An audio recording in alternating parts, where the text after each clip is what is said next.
Assalamualaikum warahmatullahi wabarakatuh.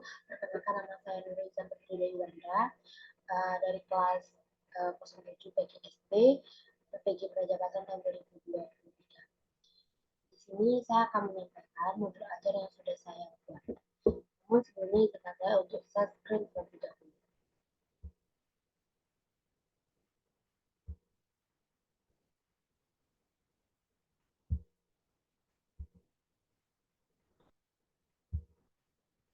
Modul ajar yang saya buat yaitu khusus untuk mata pelajaran matematika. Di sini saya membuat untuk fase C di kelas 5. Nah, di sini modul ajar matematika juga sudah saya jelaskan bahwasanya lokasi waktu yang akan saya gunakan itu adalah 4JP, yaitu untuk 2 kali pertemuan satu modul ini. Tujuan pembelajaran yaitu di sini ada fase C yang saya pilih, kemudian elemennya itu adalah geometri, kemudian ada CP, CP-nya itu peserta didik dapat mengonstruksi dan mengurai bangun ruang, kubus, balok, dan gabungannya, dan mengenali visualisasi spasial bagian depan, atas, dan samping. Nah, kemudian tujuan pembelajaran di sini yaitu adalah peserta didik mampu menelaah ciri-ciri bangun ruang, kubus, dan balok dalam kehidupan sehari-hari. Itu adalah C4. Nah, kemarin saya juga dapat masukan dari guru Pamong serta dosen yang mengampu bahwasanya waktu modul awal yang saya buat itu indikator yang saya buat belum terstruktur, baik itu dari KKO-nya maupun indikator pencapaiannya. Nah, sehingga saya setelah mendapatkan masukan tersebut, ada 4 indikator yang sudah saya susun. Yang pertama itu adalah peserta didik menyebutkan contoh benda yang berbentuk kubus dan balok dengan benar. Itu C1 sebagai pengayaan, sebagai prasyaratnya. Yang kedua itu adalah peserta didik menguraikan ciri-ciri ruang kubus dan balok dengan jelas. Yang ketiga, peserta didik dapat menyimpulkan ciri-ciri kubus dan balok dengan benar. Yang keempat adalah peserta didik membuat bangun ruang dengan jaring-jaring kubus dan balok secara berkelompok. Nah, kompetensi awal, di mana peserta didik sebelumnya itu belum mengenai bagaimana itu ciri-ciri kubus dan balok, baik itu juga dari sifat-sifat bangun ruang.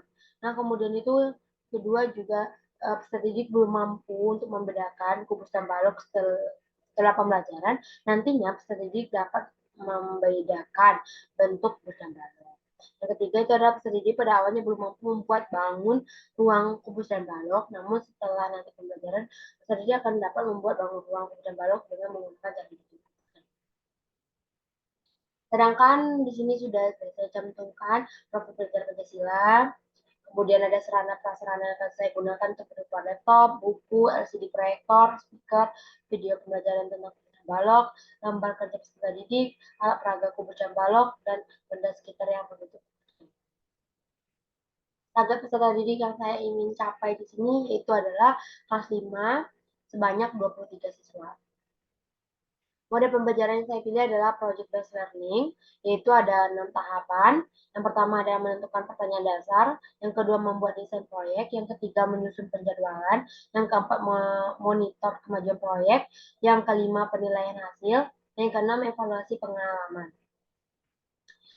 Nah, di sini metode pembelajaran yang saya pilih ada tanya jawab, diskusi, penugasan, ceramah. Nah, ada mode pembelajaran itu luring, berikutnya komponen inti. Di mana nantinya setelah mengikuti pembelajaran ini, peserta didik akan memahami ciri-ciri kubus dan balok, baik itu berdasarkan sisi, titik, sudut, dan rusuknya. Kemudian peserta didik juga akan memahami cara menggambar bangun ruang dan kubus dan balok, serta jari-jarinya. Dan peserta didik dari gambar tadi juga dapat mengimplementasi dalam bentuk kubus dan balok yang sudah dijelaskan oleh guru nantinya. Nah, berikutnya persepsi. Sini ada guru menanyakan beberapa hal, kemudian ada kegiatan inti, guru juga akan menanyakan beberapa hal sederhana di dalam sesi pembelajaran. Nah, berikutnya ada urutan kegiatan pembelajaran. Yang pertama, kegiatan awal, yaitu guru menyapa dan mengucapkan salam kepada peserta didik. Nah, kemudian peserta didik bersama guru berdoa sebelum pembelajaran, di mana di sini guru meminta satu orang peserta didik untuk memimpin doa sebelum memulai pembelajaran. Yang ketiga, guru menanyakan kehadiran peserta didik. Keempat, peserta didik menyanyikan lagu Garuda Pancasila untuk awal pembukaan pembelajaran. Yang kelima, peserta didik menerima informasi terkait materi pembelajaran yang akan dipelajari. Yang keenam, guru mengaitkan materi sebelumnya dengan materi yang akan dipelajari. Guru dapat menanyakan materi prasyarat kepada peserta didik tentang ciri-ciri bangun ruang fokus dan yang mereka ketahui terlebih dahulu sebelum benar-benar dijelaskan oleh guru nantinya. Yang ketujuh, guru menyampaikan tujuan pembelajaran yang akan dicapai. Biar nantinya peserta didik ke depannya dengan tujuan pembelajaran tadi akan termotivasi apa yang akan mereka dapatkan selama proses pembelajaran akan berlangsung. Kegiatan inti. Di sini ada sesi pertama, yaitu ada menentukan pertanyaan atau masalah utama. Nah, di sini guru juga mengarahkan peserta didik mengamati tayangan mengenai bangun ruang dan kubus. Setelah mereka mengamati apa yang disampaikan oleh guru nanti di layar proyektor, maka peserta didik diberikan beberapa pertanyaan atau masalah untuk para peserta didik agar bisa menjawab apa permasalahan atau pertanyaan yang sudah diberikan guru dari tayangan video atau penayangan yang disampaikan oleh guru. Kedua, merencanakan proyek. Nah, di sini juga guru sudah menyiapkan beberapa kelompok, di mana kelompok tersebut terdiri dari 5 sampai 6 peserta didik. Nah, kedua itu guru membagikan LKPD. Yang ketiga itu juga guru bersama peserta didik mendesain perencanaan proyek kelompok menggunakan LKPD. Jadi nanti guru akan kayak akan mempraktekkan atau memperlihatkan bagaimana tahapan-tahapan dari LKPD yang akan dikerjakan oleh peserta didik. Berikutnya, guru meminta peserta didik untuk berdiskusi mengenai unsur-unsur fokus dan balok. Jadi sebelum nanti memulai juga di dalam kelompok itu, guru meminta peserta didik akan berdiskusi tentang kubus dan balok terlebih dahulu. Nah, membuat jadwal penyelesaian proyek. Setelah guru mendesain tadi atau merencanakan proyek itu, juga membuat jadwal penyelesaian proyek, di mana guru itu memberikan penawaran dalam penyelesaian proyek yang akan dikerjakan oleh peserta didik. Yang berikutnya, peserta didik memilih waktu yang sudah ditawarkan oleh guru, terus pemilihan waktu tersebut disepakati bersama dalam penyelesaian produk yang akan dibuat oleh peserta didik. Nah, berikutnya adalah memonitor kemajuan penyelesaian proyek. Nah, guru tetap akan mengawasi peserta didik dalam mengerjakan LKPD yang sudah diberikan. Nah, kemudian setelah pengerjaan LKPD, siswa atau peserta didik diminta untuk melanjutkan membuat kubus dan balok dengan jaring-jaring kubus dan balok. Dan berikutnya, guru melihat setiap kelompok dalam progres pengerjaan pembuatan jaring-jaring kubus dan balok. Tentunya ada mempresentasikan dan menguji hasil penyelesaian proyek. Jadi setelah nanti peserta didik udah membuat proyek yang mereka kerjakan secara berkelompok, maka nanti akan dipresentasikan atau kayak menyampaikan hasil kelompok mereka di depan kelas. Nah, nanti kelompok lain yang tidak maju atau sebagai pendengar akan mengomentari atau memberikan saran, masukan terhadap kelompok yang sudah maju.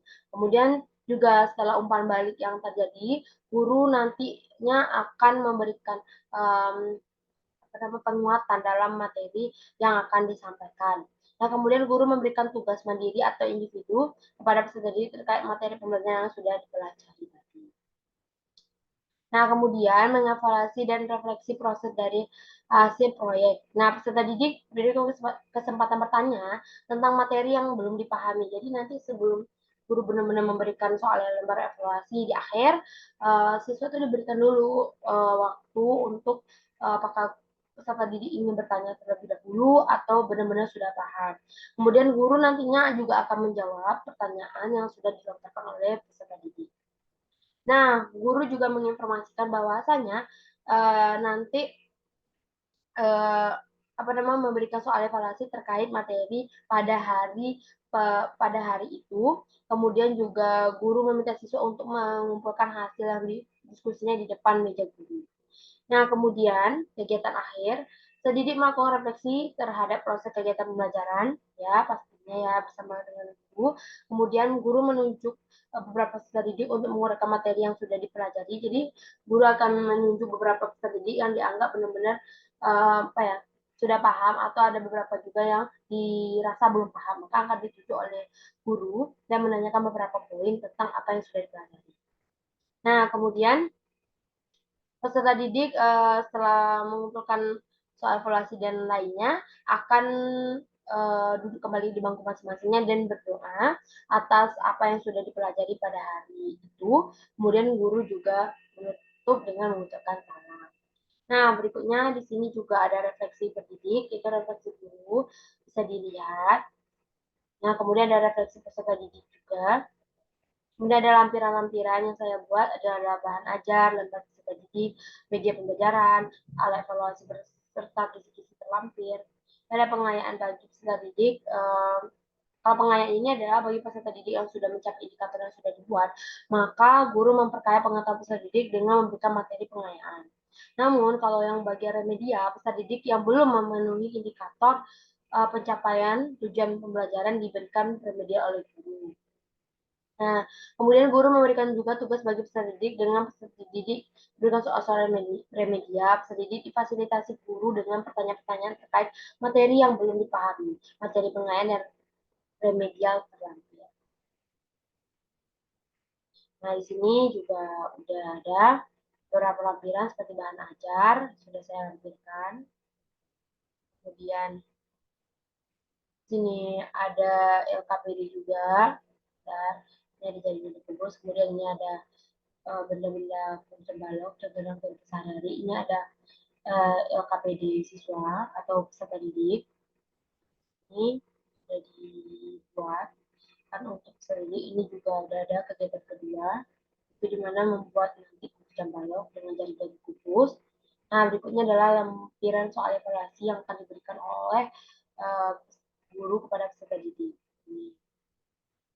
Nah, berikutnya adalah lampiran rubrik penilaian, di mana rubrik penilaian di sini ada uh, asesmen sikap, kemudian ada asesmen sikap sosial, ini sikap spiritual yang pertama, yang kedua adalah sosial, sikap sosial, yang ketiga adalah asesmen keterampilan, yang keempat adalah asesmen pengetahuan, yang tiga itu adalah empat asesmen yang akan dipilih oleh saya sendiri nantinya untuk modul ajar yang saya mungkin uh, mungkin ini dari saya, kurang lebihnya semoga ini bermanfaat untuk kita semua. Nanti ya, bagi yang ingin bertanya atau memberikan saran serta masukannya bisa melalui kolom komentar. Terima kasih atas waktunya. Sekian dari saya. Wabillahi taufiq wal hidayah. Wassalamualaikum warahmatullahi wabarakatuh.